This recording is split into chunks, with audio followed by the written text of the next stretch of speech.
your life. Thank you. Welcome to the Economic Development and Equity Subcommittee meeting on March 23rd, 2022. Our chairwoman had an emergency and she'll try to join us as soon as possible. So we'll get a head start on the agenda and hopefully she'll be able to join us shortly. So the first item is call to public. Do we have anyone to speak? There's no call to the public. Thank you. Next item is approval of minutes. Can I get a motion? Oh, I move to approve the minutes. thank you. Second. Thank you. All in favor, say aye. Aye. We have two consent items, number 2 and 3, and I believe we have speakers on item 2. I don't know if they want to speak knowing that they're on consent. So why don't we take a motion and then if they do wish to speak, we'll have them speak, but let's take the motion for the consent. I move to approve items 2 and 3 on consent agenda. Second. All in favor, say aye. Aye. Did you want to check with the speakers to see? They went their way. They are in support. Chairwoman Stark, they are online. However, the individuals who have registered, they are representing the organizations who are receiving the funds, and they were all signed up in support. So we are okay without public comment on this item. Okay, perfect. Thank you so much. And congratulations to all the people that won the awards. Next item is 4, and this is kind of an interesting item, and here is our chairwoman. We have just approved the consent and the minutes, and we did call to public, and we are ready for item 4, Madam Chair. Thank you, Councilwoman Stark. Item number 4, authorization to host a familiarization tour in 2023. Chris Mackey from Community and Economic Development Director and Jerry Harper, Deputy Phoenix Convention Center Director, Devney Krause, I think I said it wrong, Devney, President and CEO of Downtown Phoenix, and Ron Price visit Phoenix in audience. Would we like to begin?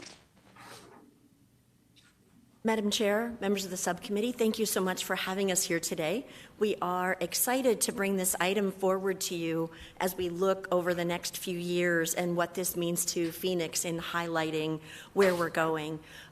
Just by way of background, in the coming years, we will be hosting several mega events here in downtown. In 2023, it's the Super Bowl, following the Final Four, and the Women's Final Four, National Championship games. There are incredibly large trade shows and conventions and other things that are happening here in downtown Phoenix.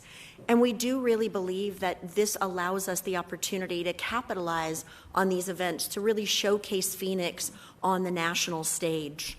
As we look at decision makers, staff moves with them. We fly around the country. We work with them. We bring them to Phoenix. We visit with them. We market to them. But this gives us an opportunity to have so many decision makers in one location, highlighted by very specific events. Vice Mayor, you will remember this. You were an intimate part of this with us in 2016 when we did a similar familiarization tour around the national championship game. We did have 12 decision makers in town. We took them on tours. We met with them. Vice Mayor graciously gave of her time in hosting them and presenting to them. We had an incredible turnout in show of those who made significant investments, whose first opportunity of seeing Phoenix was that familiarization tour. For the time surrounding these upcoming events, staff would propose a familiarization event proposal to take place in February of 2023. This time we would propose to host 15 industry leaders and their guests to be able to come through the market, receive an overview by staff and our partners, to meet with our elected officials, to take tours of the city, our buildings, our sites, those that are really of importance to the new Phoenix to highlight and showcase since the last Super Bowl in 2015. Again, Vice Mayor, members of the council, we would ask that you participate in these as well as our city dignitaries and other leaders in the market to showcase Phoenix and why Phoenix is a great place for them to consider investments. This culminates with attendance at celebration events for them and their guests, and then also at the sporting events that are taking place at the time. You'll remember that is the time of the Waste Management Open, the time of the Super Bowl, the Barrett-Jackson Auto Auction, so lots is going on at that particular time. What staff would propose for this item is to partner with our great partner in Visit Phoenix with Ron Price and the Phoenix Convention Center, Jerry Harper and John Chan and others in the market in an amount not to exceed $75,000 for the familiarization tour costs. It is important to note we do not need an additional budget allocation for this. We do have this funding in our budget today. The terms would be included as part of the $75,000 is the travel, the event costs for the 15 industry leaders and their guests. Madam Chair, staff does recommend the Economic Development and Equity Subcommittee move approval to the City Council to enter into an agreement with Visit Phoenix for the coordination of this exciting event. And with that, we're happy to take any questions you might have. Councilwoman Stark. Thank you. Chris, could you give us an example of an industry leader? Madam Chair, Councilwoman Stark, absolutely. So it might be a developer who is looking at building a biosciences campus. It might be a site selector who is running with 3 or 4 large prospects that Phoenix has made a short list for. It might be an executive from a business that's considering a new expansion somewhere in the United States and would give us that opportunity to see. So they would all relate to development projects and industry projects related specifically to economic development and expansions of projects in Phoenix. So you probably gather that list towards the end of the year? Vice Mayor, Councilmember Stark, absolutely. What we would start to do is to work with the council members of those items as we look around Phoenix that are important to us and where we'd really like to showcase the new Phoenix. We certainly don't want to just showcase downtown Phoenix. We want to showcase West Phoenix and South Central and the area around the airport and our Sunny Slope area, North Phoenix. We've got so much to highlight. So we'd want to work with the council offices to ensure that we're focusing on attendees who would meet your goals and objectives.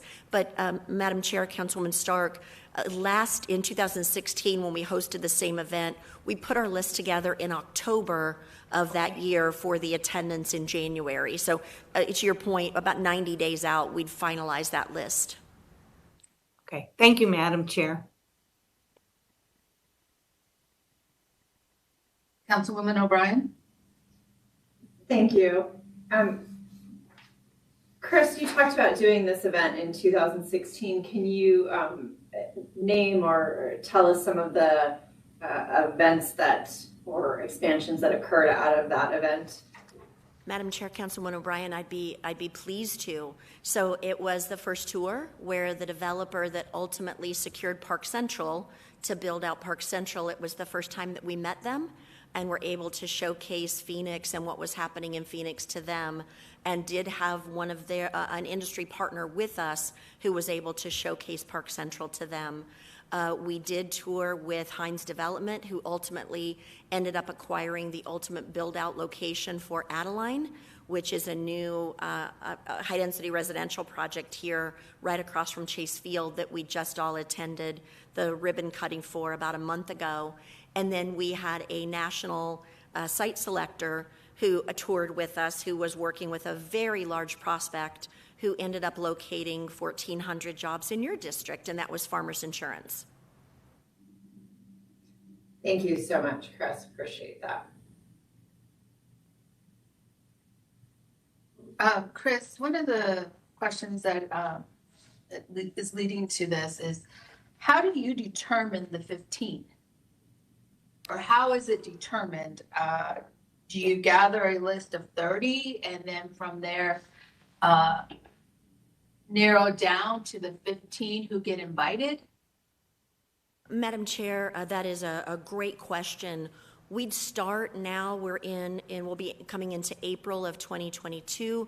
We'd start putting that list together of things that we really want to highlight with the council offices now, those things that we'd really like to see moved as part of this project, and then start to assemble that guest list that would be able to accommodate for those things that we're interested in doing. And to your point, we might start with 45 or 40 or 45, meet with council offices, talk through your priorities, and whittle those down to that list of 15. Okay, because it's just doing the math, and I don't know if we do 16. But I would like to see that there are 8 districts, and I would like to see 2 areas identified in each district and highlighted so that then there's diversity in what we are doing and different areas of our city and not one concentrated area. Not that we do that, but I'm just saying, I think that to think about that, and I don't know how my other colleagues feel, but to really look and be deliberative and methodical on how we will be highlighting our areas of Phoenix. And so that would be one recommendation that I would say.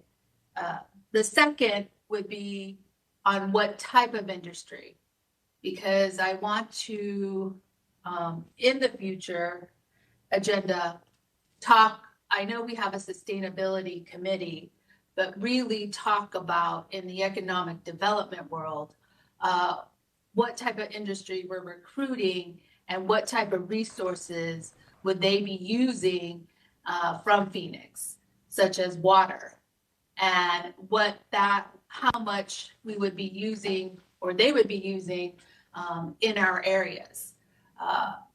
There's a big concern about water conservation. There's a big concern about some of the businesses entering Phoenix and tapping into our water system. So I really want to have a conversation within this committee and economic development as to what that looks like. Chandler has done some great policy around this and great policy around who they would like to attract to their city. So I'm just putting that out there for everybody to know that I'm going to bring that forward, but also we're speaking about this right now. And so I think it would be a great conversation to enter and have a dialogue. Thank you, Councilwoman Ansari. Thank you, Chairwoman.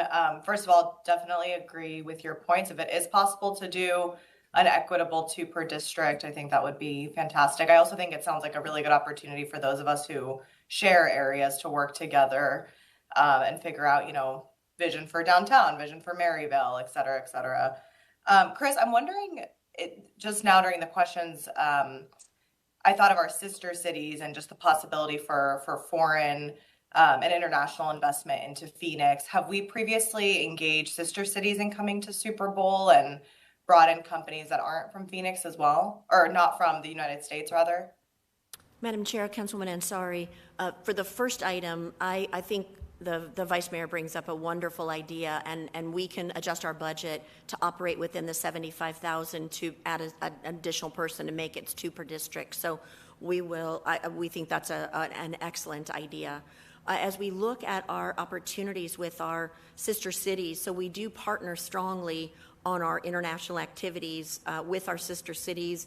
We have with our Mexico office, with our work with the Mexico Consul General, with Canada, with our UK partners, and our work in Asia. We absolutely work closely with sister cities. Now, we've only done this once before in our familiarization, and we did not bring in any international opportunities at that time, but that's something that we can definitely look at. There are a number of companies that we're working with together from the international front that I think would really benefit from being able to be here. So we'll add that note to the list that we start to formulate for council's consideration. Great. Yeah, no, I think that would be an amazing opportunity. As you said, it's such a prime time to sell Phoenix nationally, but I think also internationally as well, since all eyes will be on Phoenix. We've talked about this before. I think I think this is very exciting. I'm super excited to support this, and especially looking beyond downtown Phoenix, which is already kind of organically doing so well, looking at, industries for the Levine Tech Corridor for South Central. So looking forward to working with you on that, Chris, very closely so that we can really take advantage of Super Bowl beyond the fun pieces of it. Thank you.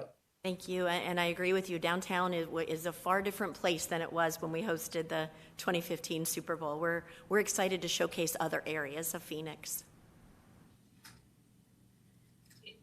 And I think that's important, Chris, because I know some of the great work that is happening in many of the districts, for example, Councilwoman Stark in the Sunnyside area.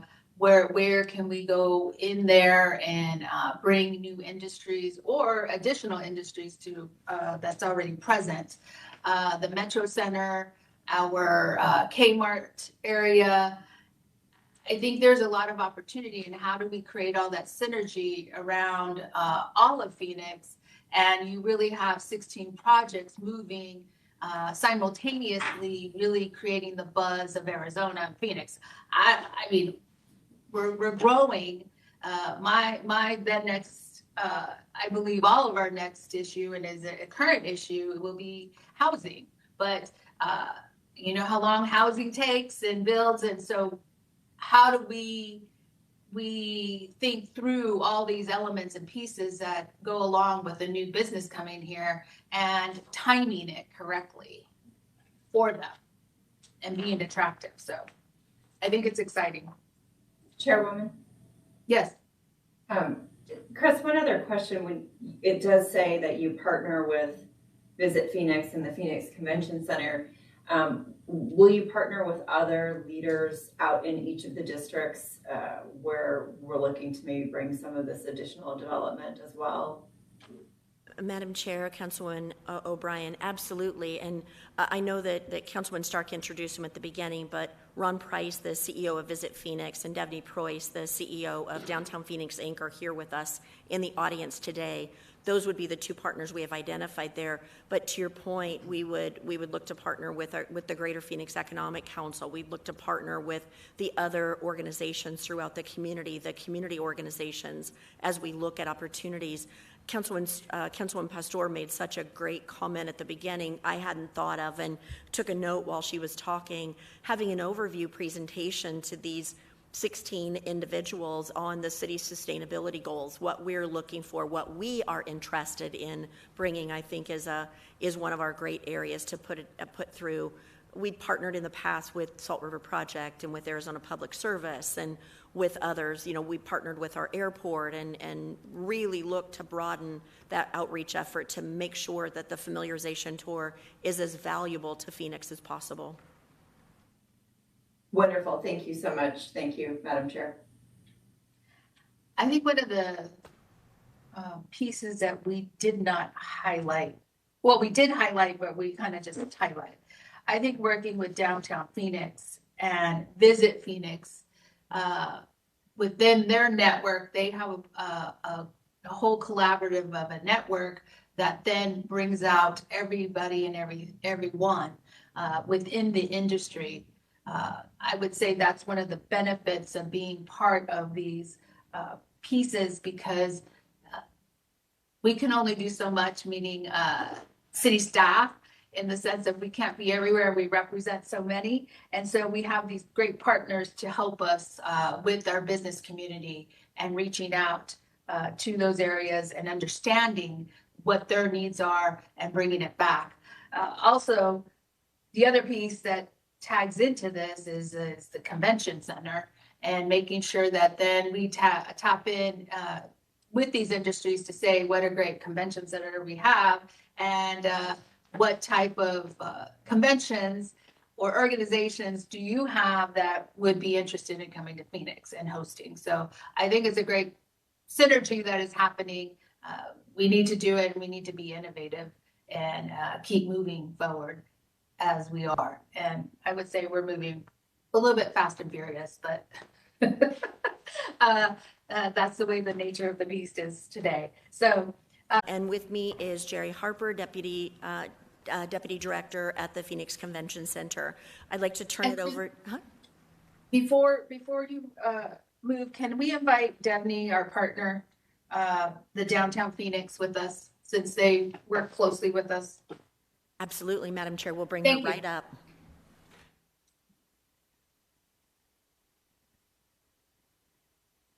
And Devney Preuss, President and CEO of Downtown Phoenix, Inc., has just joined us as well. Thank you, Chris, Vice Mayor, members of the subcommittee. We are going to present the update on the downtown area here, and just a couple of pictures as we start off here, where we look at some vibrant pictures of 1949, how downtown looked and the activity that was happening. And then 1979, you start seeing there was a lot of things changing in downtown, and not for the good. There were a lot of vacant buildings, underutilized properties, and that's kind of what you see in the 1979 photo. And then here's a more recent photo of downtown. And so this is really about presenting kind of a big picture overview and then having a discussion with you. As the city has evolved over the years to become the 5th largest city in the country, the advent of air conditioning, automobiles, and FHA-backed residential loans really helped us spread out throughout the region and helped us grow to the size that we are today.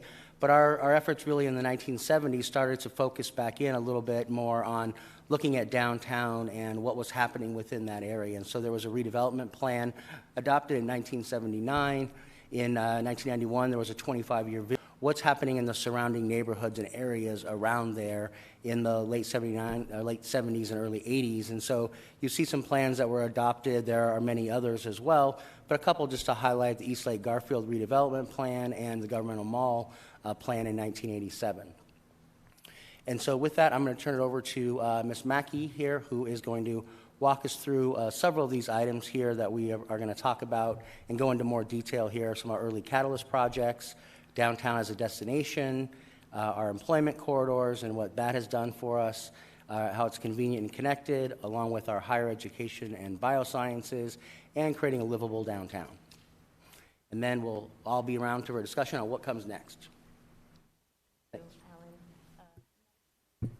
Thank you, Alan. Madam Chair, members of the subcommittee, as Mr. Stevenson showed you in the first photos he had from 1949 to the photo from 1970s, we had this incredible exodus out of the suburbs. They got malls, they got freeways, they grocery stores, and they were hungry. And people had just a flight out of downtown. 16. And the city council, the planning, city managers, economic development of the time worked diligently through different planning efforts to change that. Some of our early catalyst projects, what you see in front of you, was Arizona Center in 1982, a vacant land site with small buildings on it.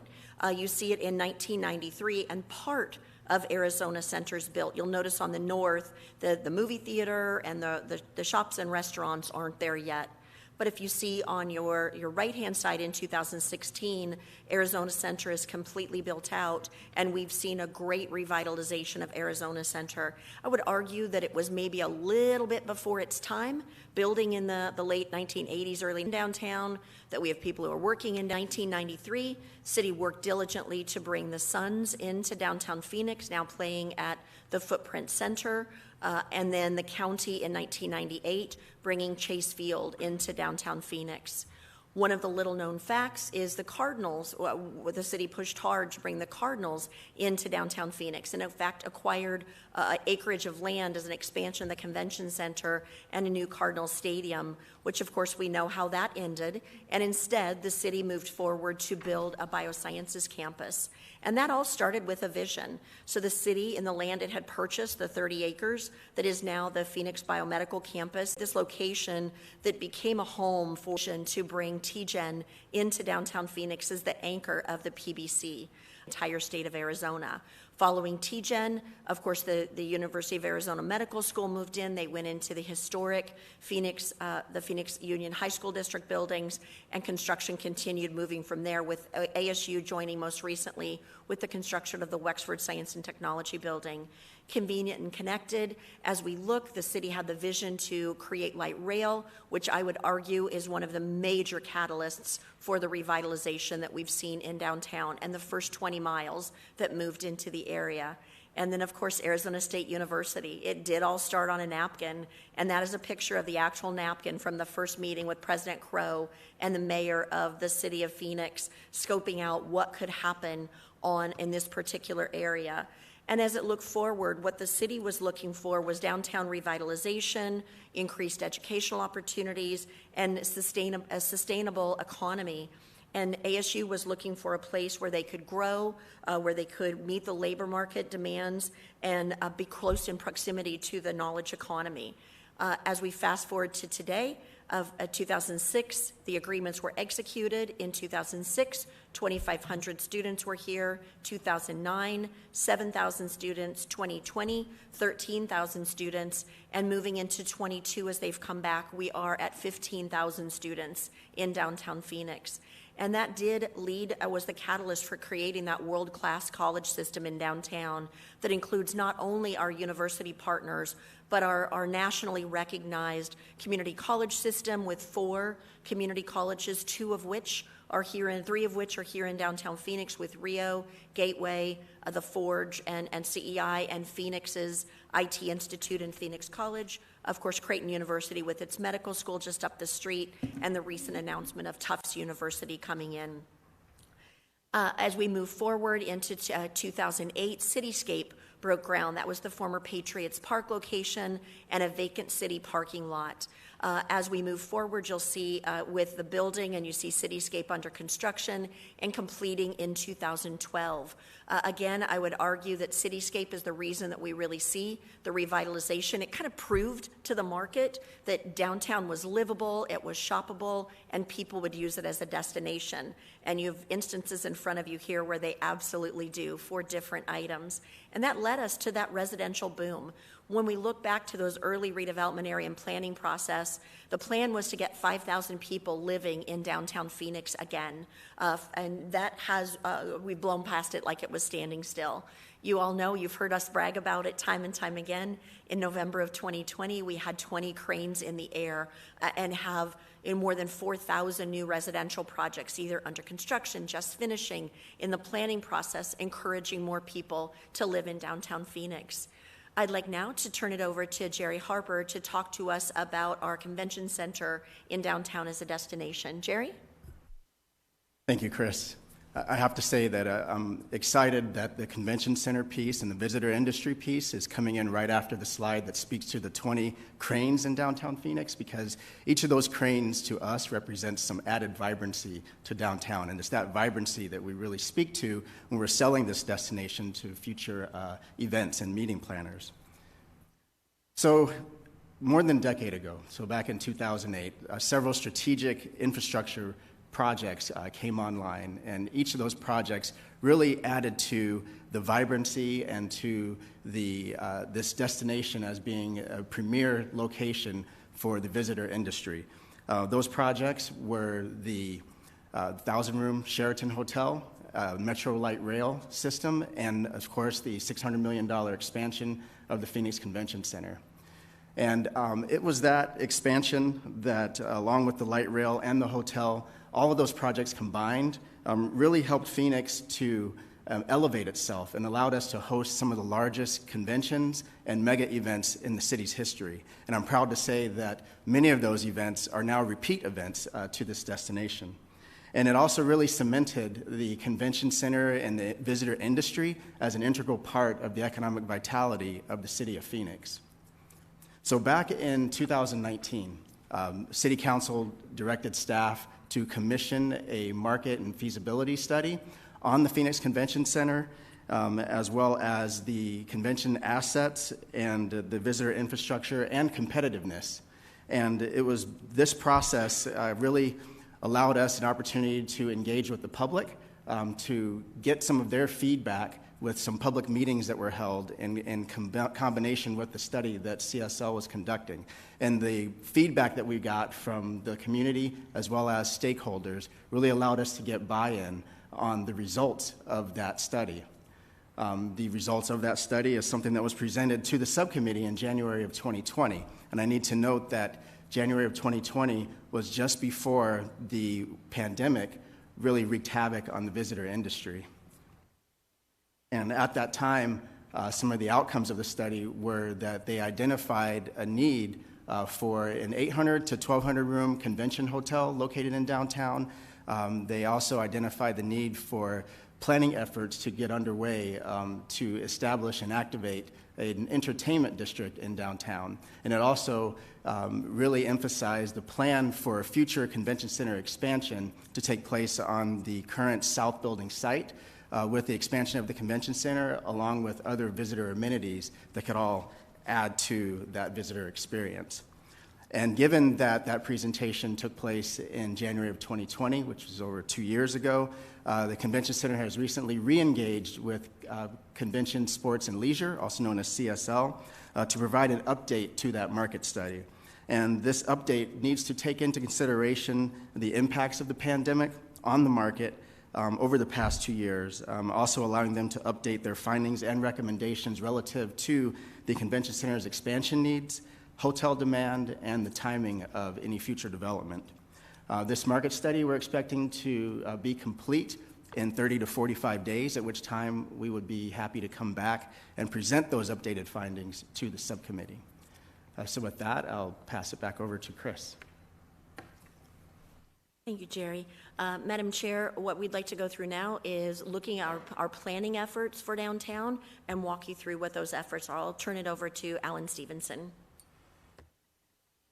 Thank you. Thanks, Chris. Vice Mayor, members of the subcommittee, what you are looking at on the screen here is the character area map for downtown. And so this springs from the Downtown Phoenix Urban Form Project, which the Mayor and Council adopted in 2008. And as part of that effort, it was really about creating that more vibrant downtown and bringing more people into downtown.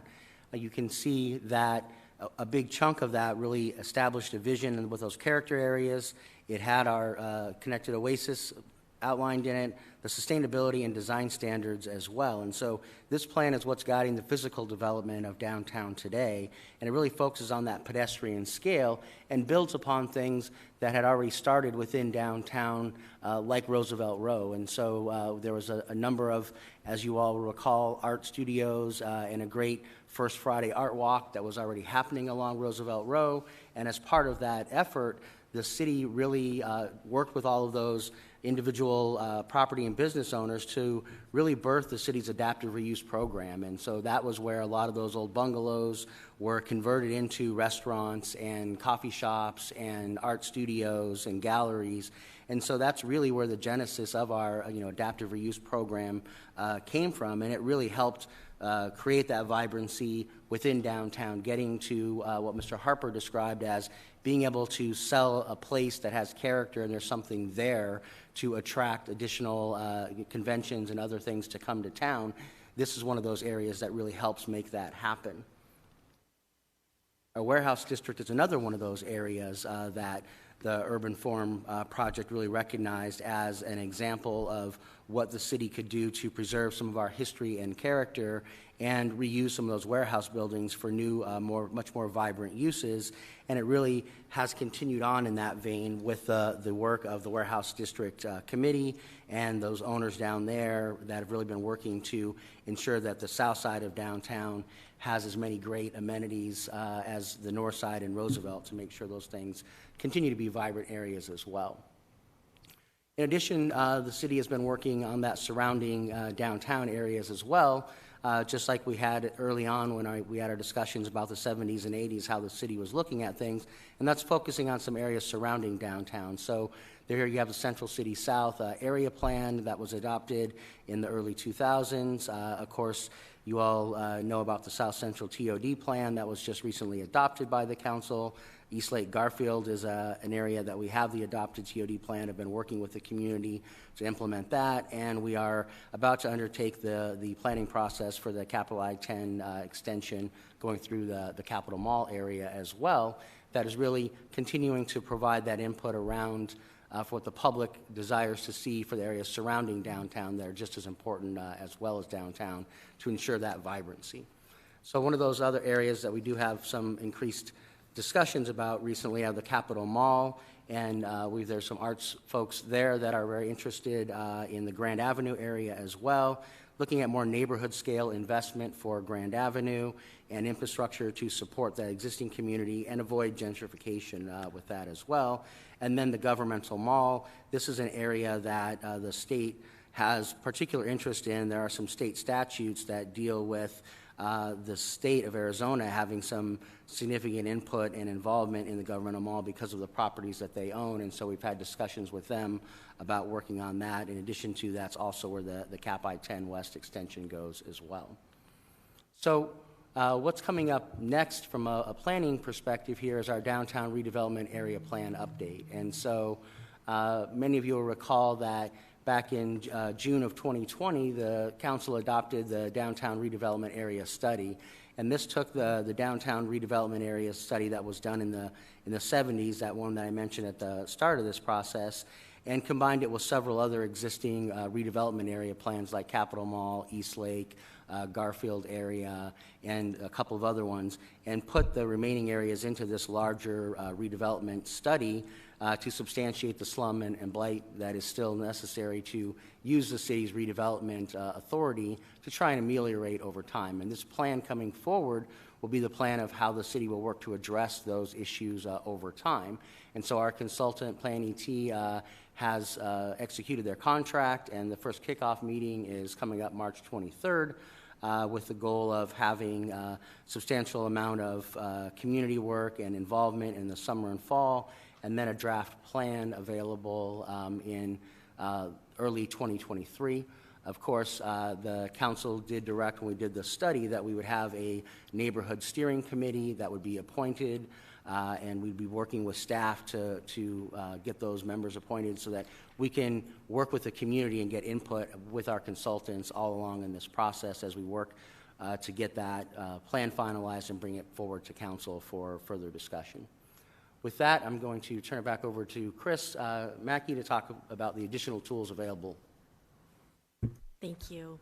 Madam Chair, members of the subcommittee, as we look at our opportunities for tools that are available to help us guide through redevelopment, as you know, the tools are very limited in the state of Arizona that we have to really cause redevelopment to happen. But through this council's direction, we've been very successful with a few of them.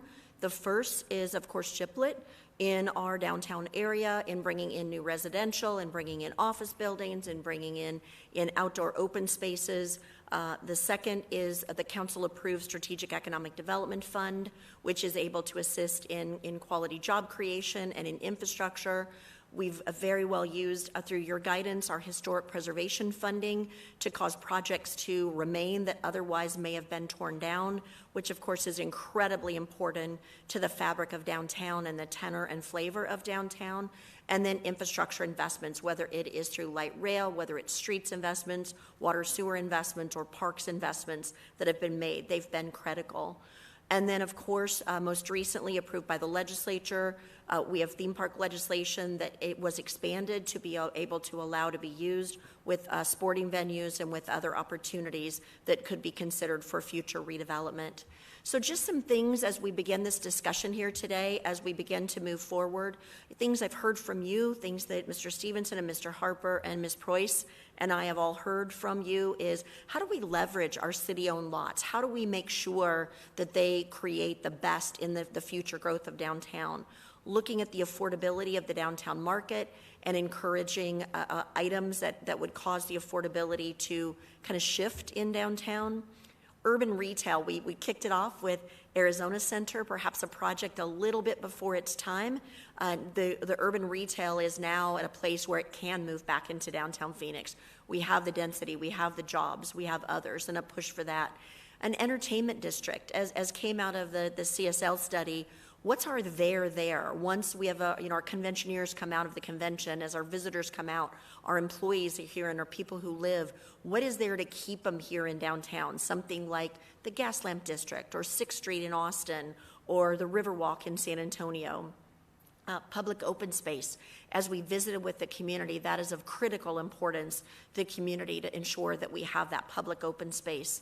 And activation areas west of Central Avenue. Downtown had long been linear, and we've pulled it to the east side of Central Avenue with the PBC, with Adeline, with our sports venues, and now moving into to East Lake, the East Lake area.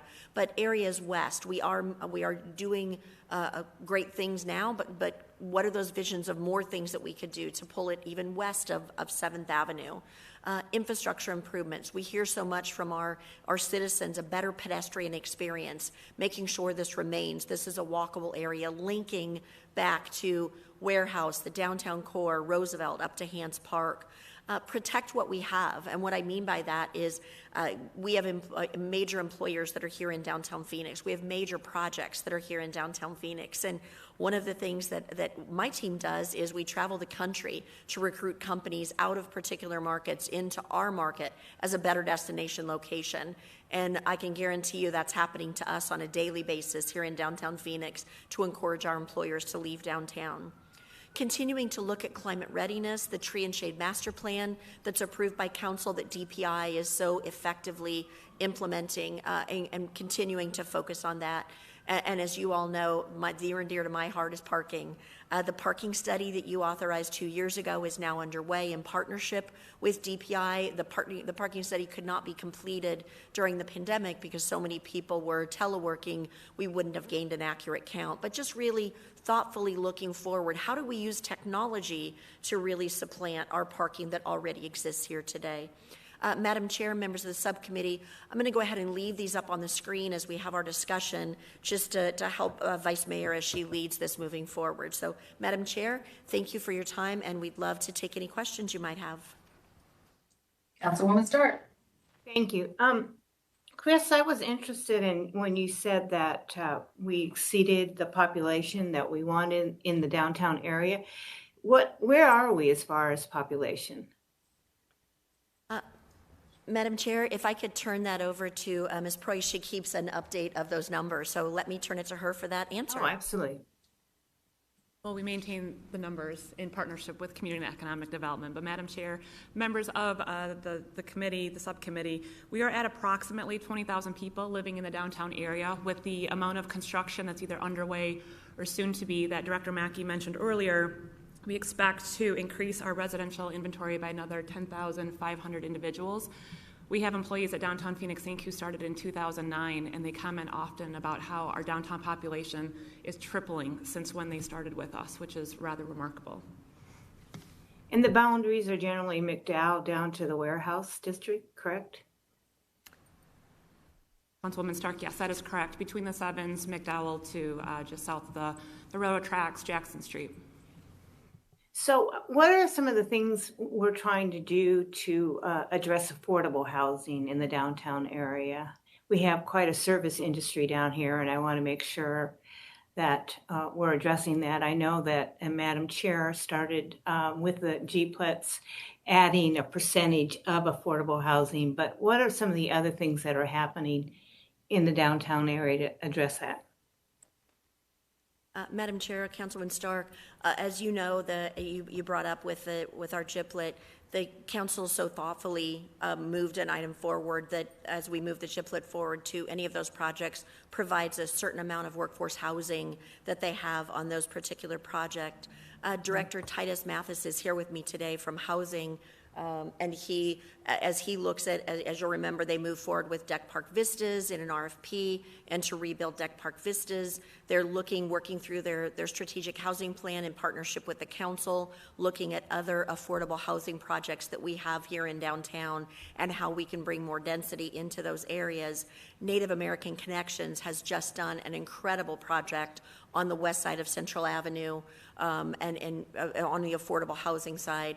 And that's how I think, as we look at that first item, the city-owned lots, how do we best leverage our city-owned lots to cause more affordable housing to happen? How can we bring things to bear that can assist the development community to being able to provide affordable and workforce housing in their mixed income projects? Is it infrastructure? Is it through a land partnership? Is it through other means and mechanisms as we move forward?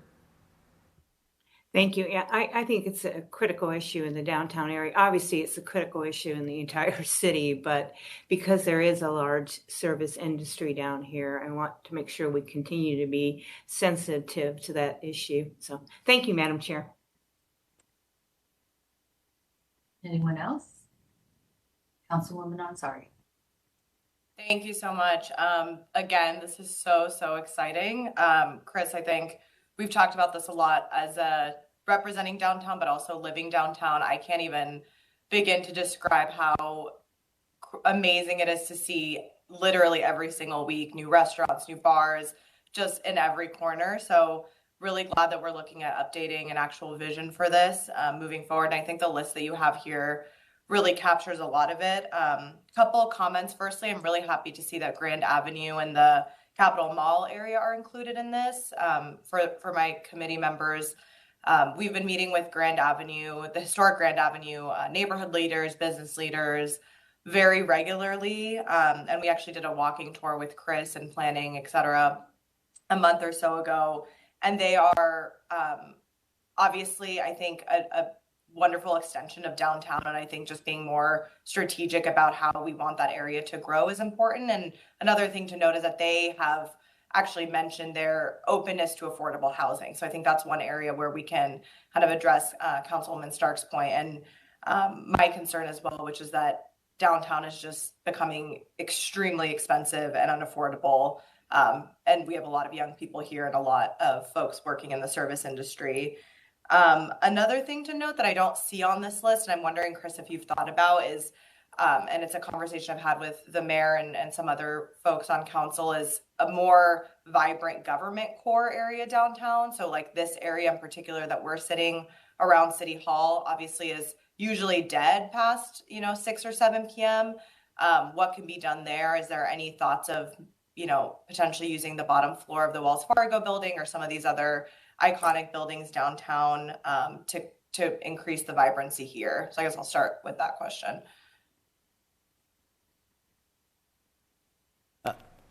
Madam Chair, Councilwoman Ansari, I think you bring up a great point regarding looking at what we can do around some vibrancy within the governmental services area, particularly around City Hall here. And that is something that we can look at going forward as we continue on in this effort to figure out exactly how we're going to use Wells Fargo, but also be able to bring back, once the light rail construction is done, some of the events that we have held in the past within this area in terms of street closures and some of the public space areas. We had events that we would hold at times in those areas that were, put on by nonprofits that were doing particular things like Cinco de Mayo celebrations and other things within that area. And I think that is something that we can continue to look at as we would go forward also.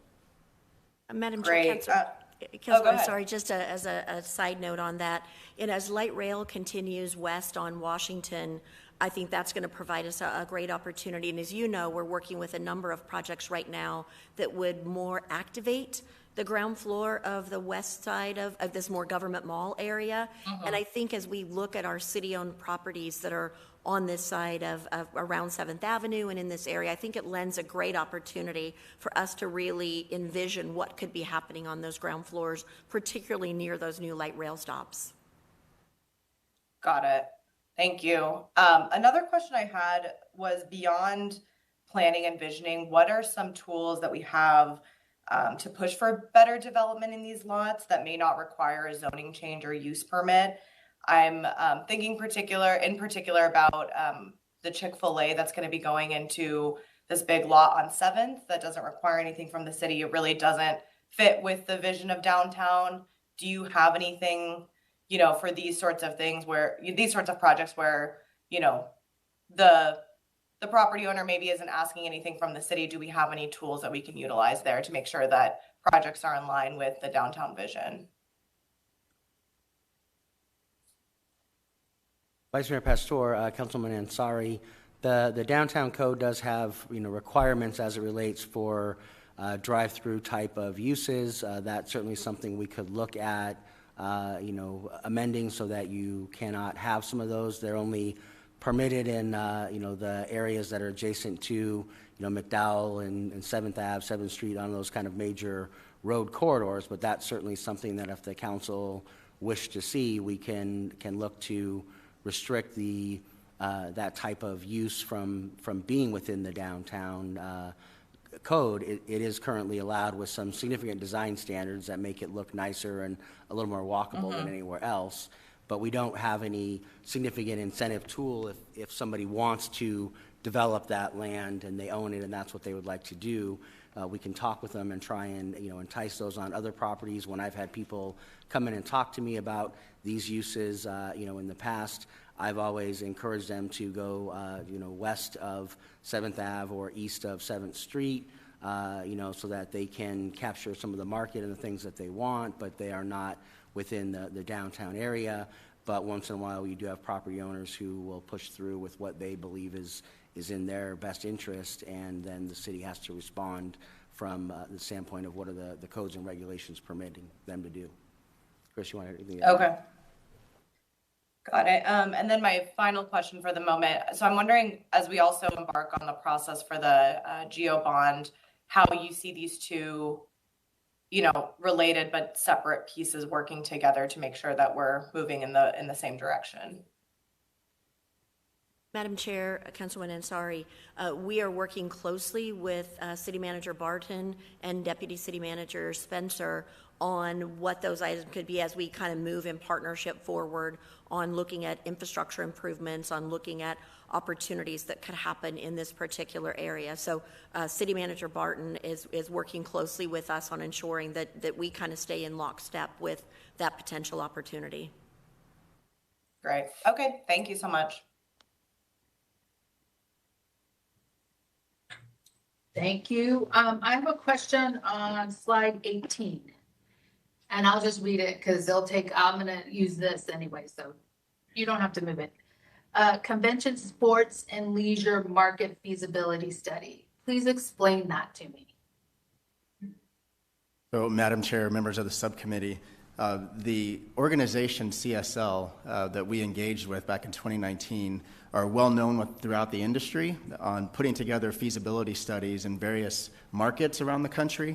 So we did engage with them. This was back when we were in a position of looking to assess the convention center's future. And the best way to do that was to look at the current assets that we have, both at the convention center itself in relation to the number of square footage, meeting rooms, particularly contiguous square footage, and how we stacked up against the competition in our competitive set. And we were doing that study also looking at other assets that are used when you're selling a convention market, and those are the other entertainment assets, obviously hotel rooms, and particularly convention hotel rooms that could be used as part of meeting packages and room packages when you're looking to entice large groups to bring their conventions to Phoenix. So this company looked at that and looked at the future based off of what we currently have and what the potential could be if we were to leverage the current assets that we have, expand on that, and in particularly what would need to happen if we got to a point where it made sense for the convention center to expand, and where that expansion would most likely need to take place in order for it to be most effective. So that is what the convention, the feasibility market analysis resulted in. And as I said before, those results were presented to the subcommittee back in January. But then with the onset of the worldwide pandemic, we felt it necessary to update that study to take into account the effects that the pandemic had on the meeting industry as a whole, and particularly what it would do to anything that was envisioned for the future of this destination. Madam Chair, if I might, you'll recall that the reason that Council gave us the direction to move forward with the study with convention, sports, and leisure, we'd had a number of private developers who had expressed interest in development on the site where our South Convention Center is currently located. And so Council's guidance to staff was to go forward and gather all the information from the professional entity of CSL to give the information back to council, to take it out to the community, to really give you what you needed as you considered the future of our convention center business in downtown as we move forward in the coming years. Well, I'm glad you gave that clarification, Chris, because I think the council is still looking at how do we leverage our assets. And at the time that conversation was being had, or during that time, there was a lot of pressure being placed to sell our assets. So it will be very interesting as we move forward as the council to see exactly what that looks like. Because that is one of the, I would say, one of the most highest leverage that we have as a city. And if we were to sell that, we would never have it ever again. And we, in a lifetime, we would never be able to purchase land like that. The other piece is in leveraging our land and using our asset is that there's always, I'm going to say, dollars if we lease our land to, there's always money, I guess, coming in to the convention center. And I don't mean it in that term, but I don't know. At this moment, I'm just talking. And it helps our economic development because it's reoccurring. It's versus selling our asset for one time only, and then once that money's gone, it's gone. So, so I'm glad you brought that up. My next question is, what's the difference between an entertainment district and a theme park? Madam Chair, as we look at a theme park district as defined in the legislative statute with Arizona, it's very specific things. It can help fund, it can do a bond sale specifically related to a theme park, as you would think, whether it's a Six Flags or a Disney or a water park or smaller scale on that side. But it can also help with sports venues and those type of things. As we envision the entertainment district, what we envision when we use the entertainment district, we see it as the connective thread that kind of pulls everything together. You might say we've got the whole six-pack, but we're missing the little plastic thingy that holds it all together. And the entertainment district is really, to our minds, that area where we would work with council, we work with Downtown Phoenix Inc., we work with Visit Phoenix on bringing in those destination restaurants and nightlife, entertainment venues in that particular area. So when you're a conventioneer or you're having a meeting in downtown Phoenix, or you're an employee or resident of downtown Phoenix, you might not know what you're going to do in downtown Phoenix, but you know something great's going to be happening, and you might wander from place to place, or there might be live music that's playing in one location or another. So a theme park is a very specific place and a very specific boundaried area. An entertainment district is more of almost a venue, a linking together of venues with a commonality that encourages people to continue staying in that area and discovering new venues and new opportunities each time they attend. Okay, so how I'm understanding it is an entertainment district is something that we identify, or an area that we identify where we really work with the community in understanding where we would like to place it, where it's ideal, and it's restaurants, bars, music. I think of Nashville that way, or correct. I think of San Antonio and Austin, and that's in particular an entertainment district. A theme park district is, how I'm understanding it, is a boundary map where we would put boundaries, or the committee, I know there's a committee on a theme park, and would put those boundaries together and say this is where the theme park. I think one key difference in the theme park is the entertainment district is just something that we do. The theme park, if we identify that theme park, what does it do? Because there's legislation written specifically on how that money is generated.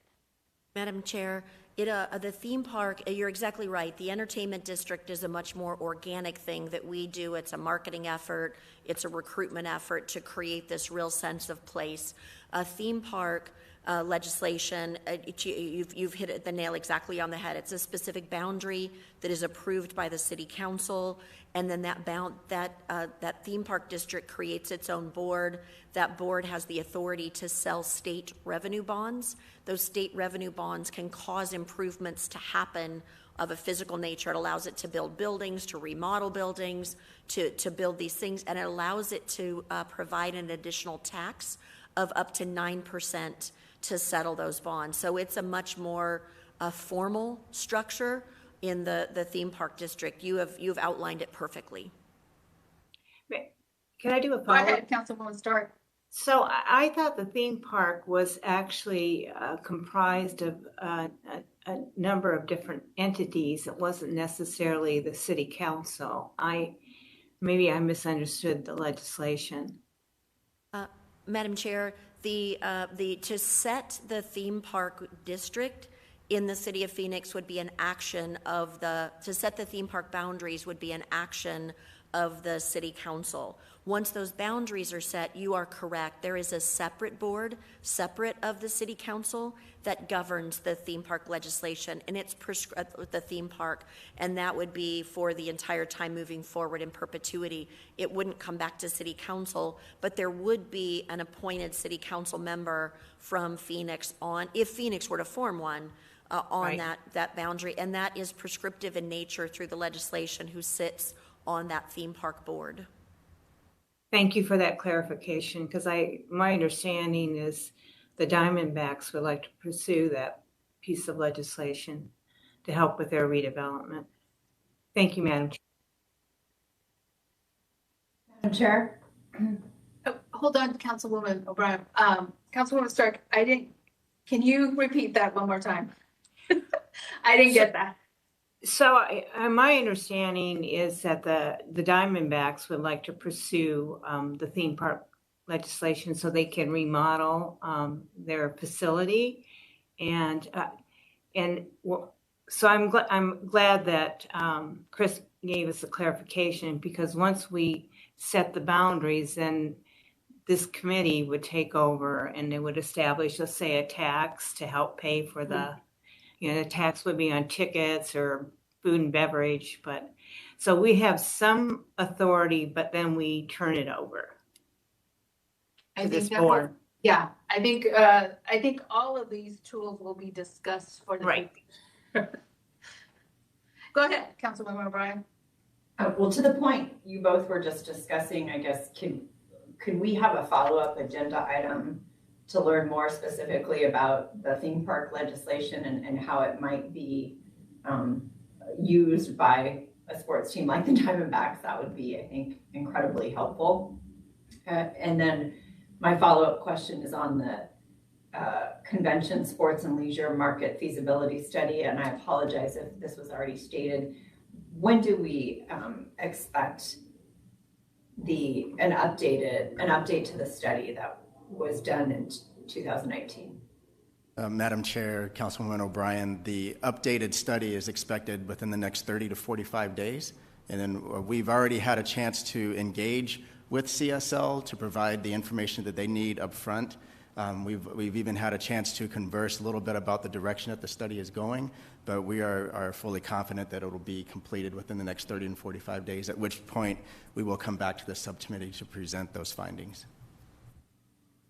Wonderful. And I can't say enough about how excited I am to see the highlight in here related to more the western side of downtown. I know that sometimes those of us who, well, I'm going to speak for me growing up, sometimes you felt like the redheaded stepchild growing up on the west side of Phoenix a little bit. So I'm excited to see us looking and hopefully focusing on Grand and then some of the avenues in the area.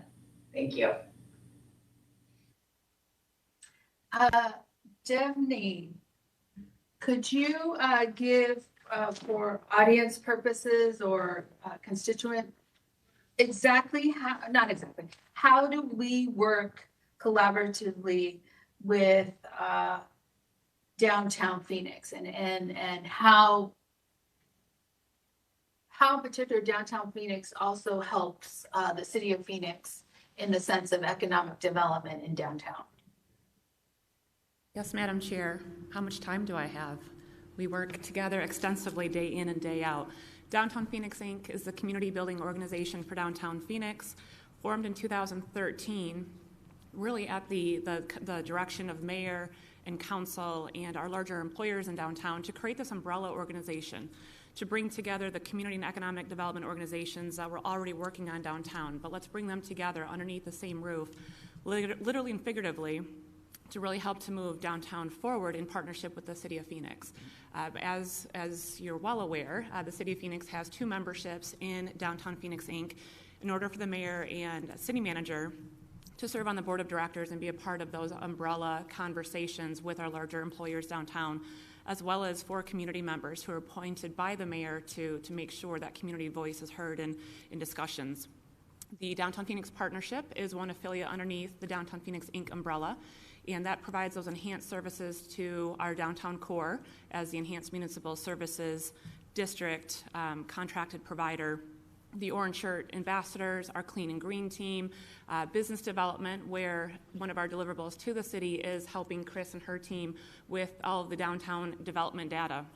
Downtown is changing daily, and it's a full-time job just to stay on top of all these numbers, some of which we've talked about today. So that's where we try to help and support community and economic development with the data, but as well as helping with tours. We have golf carts. At a moment's notice, we are willing to take anyone out who wants to tour around downtown, changing hearts and minds one person at a time through a golf cart tour, because it is that hyper-local restaurant, retailer, street-level experience that is that that connectivity between all of our large developments and buildings that we now have in downtown. So from business development and support to the umbrella organization and really managing the work plans of these community and economic development organizations downtown. We also have an advocacy organization, Phoenix Community Alliance, which is 100% membership based, and it's the business leadership group that comes together to advocate for what they think as that collective voice will help to move downtown forward. We dialogue significantly with city leadership, department directors on different topics to understand how, again, as a business community, we might be most helpful to the city in moving issues forward. So advocacy under Phoenix Community Alliance, providing those enhanced services to the core of downtown under the Downtown Phoenix Partnership. And we also have a community development corporation that's focused on helping to facilitate affordable housing. And there's dialogue happening there with deputy city managers. In fact, Deputy City Manager Spencer was recently appointed by the City Manager to serve on that Community Development Corporation to maintain that connectivity with the city. And one of our greatest strengths is just our connectivity to our stakeholders in downtown, and we're often convening meetings and bringing together the right stakeholders for City of Phoenix leadership in order to bring all that knowledge, that perspective, that expertise to the table. I will stop there. Any other questions? Yes, thank you for that. Because I think one of the topics is that you touched affordability and how the stakeholders are looking at affordability in downtown. You also look at your education and workforce. You have a committee, I believe, in education and workforce committee that they also look at policy or look at best practices in order to influence and advocate our community. And it's not just the downtown community. I think it's also in some, I'm not sure, but I'm sure you advocate sometimes when there's poor legislation written. And I'm assuming it comes with some of the businesses that are centered in downtown, that they have a very strong voice to be able to know that and mention that because of the committee and the research that is done. Madam Chair, that is correct. We are always looking at what is in the best interest of downtown when deciding how and what to advocate for. And in terms of our education committee, I will just add that one effort over the past few years, and again in partnership with community and economic development and other employers downtown, was to really highlight the quality education choices that we have in the core of downtown and this greater downtown area, because not every urban center has quality education choices, K through 20. We very much so do, and that's an economic development advantage for us as we're talking to businesses and as Chris and her team are working to attract and expand businesses into downtown. Thank you. Does anyone have any questions? Did Debbie? All right. Thank you. You guys are doing great work. I am on item 6, Hermosillo, Mexico RFP. Good morning again, Madam Chair. Chris Mackey, Director of Community and Economic Development here at the City of Phoenix. Joining me here is Nathan Wright, Deputy Director over Business Attraction.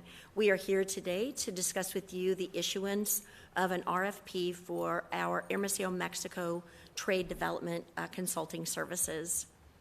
So just a little bit of history on our opportunities here. We do have a current Hermosillo office.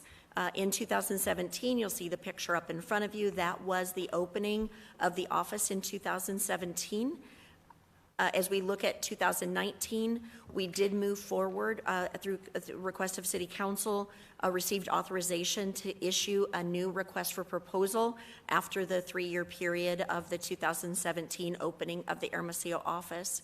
In 2020, March 4th to be specific, the council did approve our Mexico trade and investment strategy.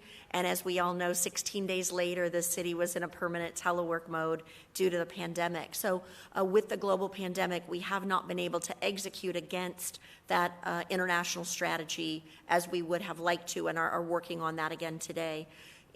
In moving forward, as part of the Mexico Trade and Investment Strategy that was approved, Council did approve in 2021 a 1-year term for our Hermosillo office. It was a limited contract to allow the Council opportunity to look at the international strategy, to look at our Mexico services, and determine how they wanted to move forward. So that contract was awarded in November, was approved and authorized and executed in November of 2021, meaning it does expire in November of 2022. We did reopen our Hermosillo trade offices in early 22 again. The contract was authorized and executed in November of 21. They were still teleworking at the early onset of the contract. The office is now reopened again, not the same building from 2017. They are in a different location. And it seems a little out of sorts, I know. We are going next week to do the rededication of our Hermosillo office with a very significant delegation. And we're here with you the week before asking for the authorization for our Hermosillo offices through RFP again. But it's important that we move forward now to be able to get that open so we don't have a delay in our Hermosillo, Mexico trade consulting services. We had a bit of a delay in early onset of the pandemic, and now we are seeing a robust return of our business through Mexico. And Deputy Director Nathan Wright is going to walk you through some items for our Mexico consulting services, and then we'll come back for discussion. Nate? Thank you, Chris. Madam Chair, members of the subcommittee. Mexico continues to be the top trading partner for both the City of Phoenix and the state of Arizona. In the 25 years of NAFTA, Arizona's exports increased 300%. And with the new USMCA that was authorized in January of 2020, we expect that trend to continue and even increase. Mexico makes up 34% of all export activity in our state. Trade with Mexico is up from 2010, where it was $1.8 billion, to over $11 billion last year. And active engagement with Mexico is necessary to build upon this success. Mexico continues to thrive in our legacy sectors. In fact, Hermosillo specifically has continued to grow in all these industries and areas that we seek to promote with our partners at GPEC. the U.S. Consular Corps, Rita Marco and the sister cities, U.S. trade offices, and many, many others. The types of trade services that this contract would bring include providing business assistance support, such as workforce development, legal, nonprofit, and financial resources to companies considering a presence in the United States. It'd be developing and enhancing business-to-business connections between Mexico-based companies and Phoenix-based companies, and fostering business expansion connections for Mexico-based companies seeking growth opportunities in the U.S. Then, of course, identifying Mexico-based investors seeking foreign direct investment in both development opportunities and U.S.-based business ventures. And we really feel like this is an area that will continue to grow. In fact, the Association of Foreign Investors in Real Estate recently named Phoenix as a top destination where foreign investors will seek to increase their real estate holdings. As Chris mentioned in the timeline earlier, we executed a one-year contract with Discover Phoenix LLC that expires in November of 26 of this year. Juan Batres, our program manager that is over this contract, is currently finalizing the details of the grand opening delegation for next week. But as Chris mentioned, the RFP process can take up to 6 months to complete. This is why we are here today to request authorization to get that process started. We're also requesting authorization to continue the contract month to month, only if necessary. And we're here to really start a long-term commitment there with a one-year contract with 4 annual renewal options. And with that, I'll turn the time over to Gretchen Wolf to walk through procurement. And Madam Chair, if I might, Gretchen Wolf is our Special Projects Administrator and oversees procurement for the City of Phoenix, for Community and Economic Development. Sounded like a really big job.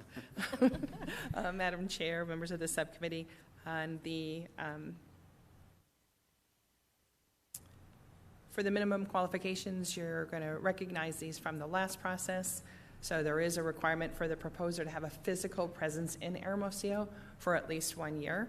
You'll see there's also the 3 years experience requirement for the proposer and the primary consultant. And it's important to note that there cannot be a sub-consultant as part of the team being used to meet the minimum qualifications. We want to be sure we're getting an entity that is there in Hermosillo and knows the contacts in the community and in the business area to make sure that this contract will be as valuable as possible. Also important to note that at contract award, the business needs to be licensed to do business in Arizona. So we do expect that it could be a business in Mexico, but per state law, they would need to be licensed to do business here before we can bring their contract award to you. The evaluation criteria might also look familiar from last time. This time, though, we are putting the most emphasis on the primary consultant's qualifications and experience so that we're sure the main person doing the work on this contract has the experience and qualifications to make the best business connections. We're also going to evaluate the approach to scope of work and the proposer's qualifications, and the final criterion will be the fees. With that, I'll pass it back to Chris. Madam Chair, before we make our recommendation to the subcommittee, I would like to note that we do have an intention to bring back our Mexico City office as well. As I had mentioned to each of you, we're really reimagining what those services should be in Mexico City, working with you and gaining that understanding. I believe we'll be back to you early fall with our recommendation to move forward with an RFP for trade consulting services in Mexico City and potentially other areas of Mexico. So with that, Madam Chair, the staff does recommend the Economic Development and Equity Subcommittee move approval to the City Council for request for proposal for Hermosillo, Mexico trade consulting services, but also including the opportunity, should it be necessary, to move to month with the existing consultant while we finalize a contract this fall, if necessary. And Madam Chair, we're happy to take any questions. I have some questions. The last statement that you just mentioned, could you please explain? Because I thought there was an RFP on Hermosillo. Yes, Madam Is Chair. it up? And I thought there was renewals. Madam Chair, great questions. So the contract that went forward with Discover Phoenix was at council's direction only for 1 year. When we brought it forward, we had it with some renewals, and council was looking at potential opportunities and really looking at a larger international strategy, and wanted the opportunity to come forward with that. So council did authorize just a 1 year renewal, which is why we're back today. We would hate to close our Hermosillo office again. Got it. So then it's going month to month, and then we're doing a new RFP proposal. Madam Chair, yes, for clarification, we have a 1 year contract right now. That 1 year contract is is over on November 25th of this year. So we have our consulting services through November 25th this year. If we aren't done negotiating a contract with the new proposer who council authorizes us to move forward with after an RFP process that the council will consider should you move it forward, we would stay with our existing consultant in month to month so that we ensure that our Hermosillo offices stay open. Understood. Is there a motion? Madam Chair, I have actually a question, please. Okay, go ahead. Thank you. Chris, you talked about the council wanting to evaluate the larger, economic opportunities with Mexico. And so can you elaborate a little bit more on that, please? Yeah, absolutely. Madam Chair, Councilwoman O'Brien, in March of 2020, we brought forward a larger strategy to the City Council that looked at Mexico, it looked at Canada, it looked at Asia, and opportunities in the UK. And it was opportunities to enhance our staff activities and to gain a little bit better foothold across the activities that we were doing, particularly in Mexico, since they're such a large trading partner of ours.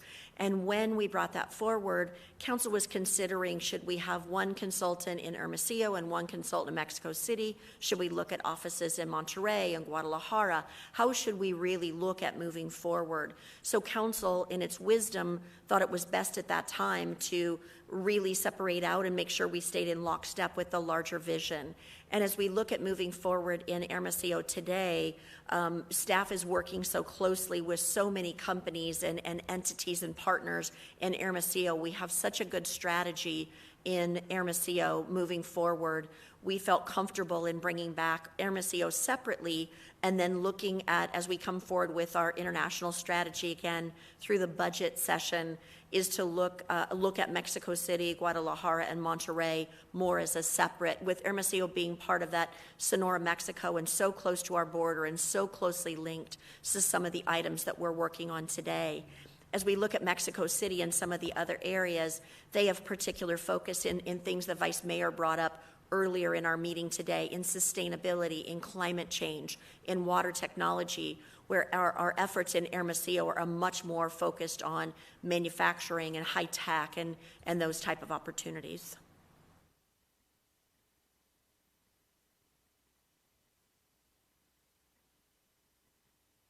Councilwoman O'Brien, you're on mute. Thank you so much. Wouldn't be a day if I didn't hear those words. Was that brought before the subcommittee or the council in March of 2020? Madam Chair, Councilman O'Brien, it was before the full City Council in a policy session. And again, 16 days later, we were all moved in through the pandemic. So we have that strategy ready to execute and move forward. Perfect. Thank you so much for the additional information. Thank you, Madam Chair. Do we have a motion? I move to approve the recommendation. Second. Everybody approves. There's a motion, a second. All those in favor say aye. Aye. There are no nays. The motion carries. Thank you. Thank you, Madam Chair. And then future agenda items. Are there any? Other than the one that was stated earlier. Chairwoman Pastor and subcommittee members, for the month of April, we have 2 items so far. Super Bowl update coming from City Manager's Office and Phoenix Convention Center. And then the second item is the establishment of the Community Facilities District at Metro Center Mall and to enter into a development agreement with Concord Wilshire Capital coming from Community and Economic Development. And then I believe the other discussion will be of our tools in our box and all the different, I can't even talk. What we're looking at, what the tools are in our box, because we have the sheet, and then what do they mean and what's the impact? Chairwoman, that is correct. The economic tools in our toolbox, as well as discussion on theme park districts as well. Correct. Well, I think I think As a it part of should it. go with all of it, yeah. Yes, okay. And the differences and the impact it has, or what the purpose is. Anything else? Nothing? All right, meeting adjourned.